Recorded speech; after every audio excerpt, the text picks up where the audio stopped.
नमस्कार, मी पंजाब डक. आज आहे 30 जुलै 2026.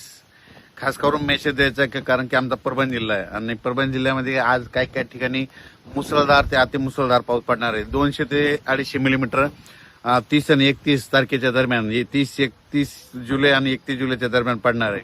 तर सांगायचं झालं तर मग गंगाखेड तालुका, पालम तालुका, सोनपेठ, त्याच्यानंतर इकडं परभणी तालुका, नांदेड तालुका, परभणी, त्याच्यानंतर पूर्णा तालुका, अहमदपूर तालुका, ह्या पट्ट्यामध्ये काय होणार आहे की 200 ते 250 मिलीमीटर म्हणजे ह्या 2 दिवसात पाऊस पडणार आहे.